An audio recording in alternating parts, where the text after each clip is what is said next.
right, so I have a lid on this. This is my maintenance feed. It's all ready to just sit on the counter and eat flour and just feed. And then a few days later, if I didn't bake, I would need to feed that again. It's just like a pet. It just needs to keep eating, or feed it every day to make it like a super powerhouse starter, especially if it's a sluggish starter where it's not rising as quickly as you might like.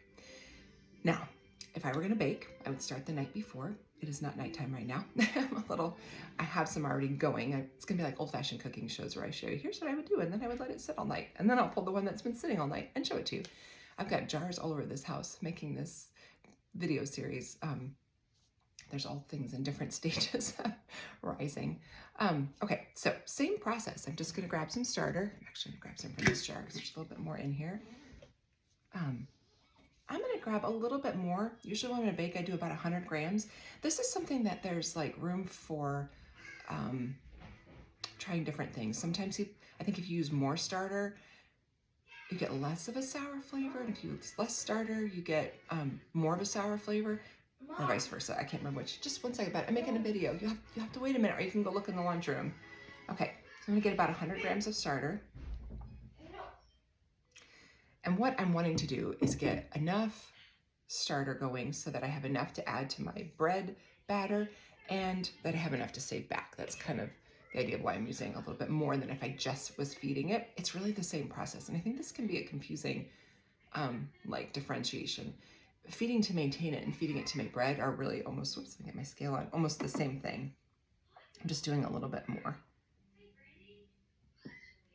Okay, so I'm putting about, and actually, I mean, I'm gonna put about 100. Sometimes it's 96. Sometimes I'm not real precise on that. So, okay, and I'm gonna do for this about, let's see, I'm gonna do about 100 grams of water, 200 grams of flour. So that's gonna give me close to, I've got almost 100 grams in here. If I put 100 grams of water, 200 grams of flour, it's like 400 grams, and I only need about 200 to get ready to bake. So that leaves me enough to leave back. So I'm gonna tear out my scale here and put in my 100 grams of flour or water. The key is just putting half the amount of water as I do flour.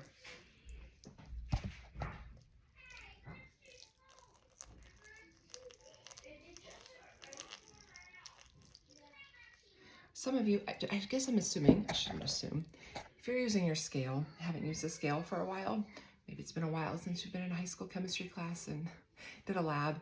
If you don't know, there's a button on your scale and you can put your bowl on there and then hit tare, and then it just takes it to 0.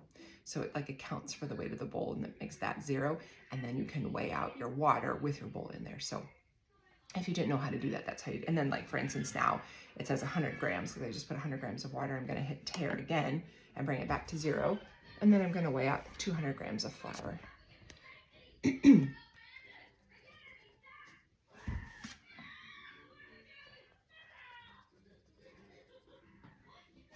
And don't worry if you go over just a little. You could add a touch of water if you needed to.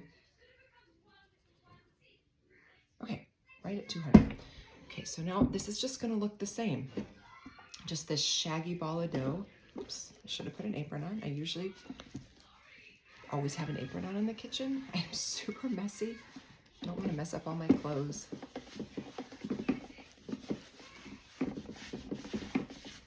Just so I can get my hands a little less messy, but what you're looking for when you are doing it, getting it mixed together with your hands too. I didn't mention this, but you don't want any real like super dry spots of just flour. So you're trying to get it in a ball and get everything stuck together, but also trying to work it through so you work the starter through, and so you don't leave any dry spots on your dough where it's like just dry flour. So it's coming together nicely. I'm just kind of pushing it around and trying to get all those little bits out of the bowl. Don't waste anything.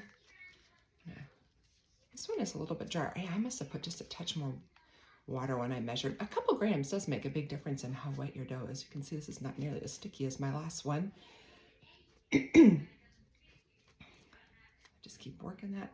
And even as I'm working this, I can kind of feel some dry edges to the dough. Again, you could just get this on the counter and eat it. I just never had much counter space. Whoops, dough is flying. That's just about there. Now this I'm gonna put in a bigger container. I forgot to grab the jar. I'll go grab it here. try to be prepared with all the tools here, but we're getting some stuff here and there. Okay, so this is pretty worked through. I feel pretty good about it. So I'm gonna put this in a bigger jar. That last jar I showed you was our 2-cup prep bowl from Pampered Chef. I also have these wet jars that I do love my Pampered Chef bowls, but before I was a Pampered Chef person, I bought a lot of wet jars. They're like canning jars that they use in Europe. They're made in Germany. This is their tulip one. I really like them too, so I have quite a few of those. So those are in my rotation as well. So I'm just gonna plop in there, and I'm gonna put a lid on that, and I won't do it right this minute. I'm gonna let that sit overnight. Now, in my kitchen right now, it's like last night, it was like 62 degrees. We keep our house really cold at night.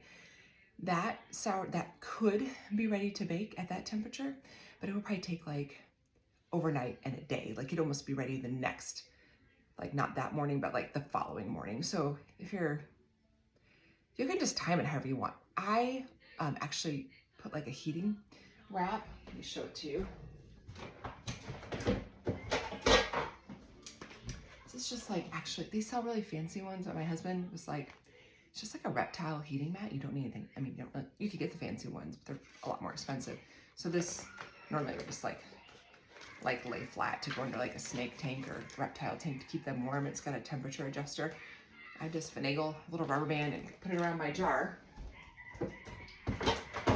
because I just like to do it the night before and have it be ready the next day. And I just set that to about 80 degrees, so it's just nice and toasty. So then this was last night. This is this morning. So this starter is obviously super happy. I'm gonna smell it, and it's got a nice sourdough aroma. It doesn't smell like, I like acetone. Sometimes you open it and it's like astringent. Maybe acetone's the closest. That's hungry starter that is ready, like needs to eat. This starter will be hungry when it starts deflating, but right now it's just perfect and happy and ready to bake. So next video is going to be about how do I get started on baking day.